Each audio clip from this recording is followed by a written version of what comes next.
Hi, if you're familiar with adrenaline rush, then you would be familiar with flight or fight response. So which tells us in a confused situation whether to fight back or run away. But I'm not going to talk about flight and fight response.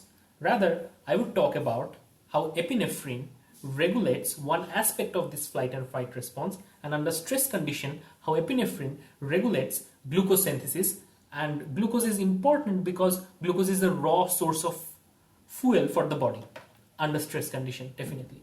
So let's say a scary dog is barking at you or trying to bite you. So your immediate response would be running away from that dog. In order to run away, your muscles of the leg need to contract and expand in a very fast rate. In other words, it needs a lot of energy, ATP. But where does that ATP come from? Definitely, muscle cells need a lot of glucose fuel to make ATP. Now, in the muscle cell, where does glucose come from? In the muscle cell, which is kind of a reservoir of reserve glucose in format of glycogen, need to be broken down immediately to glucose. And that glucose could be in turn used as a fuel to burn it and make ATP, and thereby contracting muscle very fast and running away.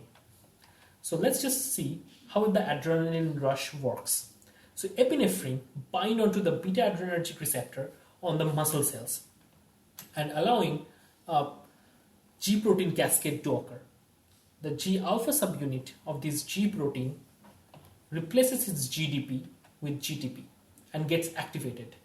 It in turn activates adenylate cyclase, which forms ATP to cyclic AMP.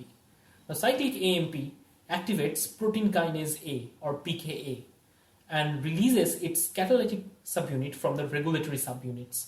The catalytic subunits are important. The catalytic subunit of PKA phosphorylates phosphorylase kinase and converts it into an active form of phosphorylase kinase.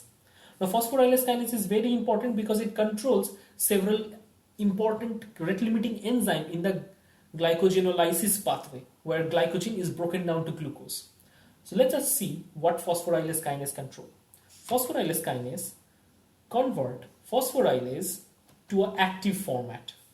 Now once phosphorylase is activated, it can start the process of glycogenolysis, where glycogen would be broken down to produce glucose.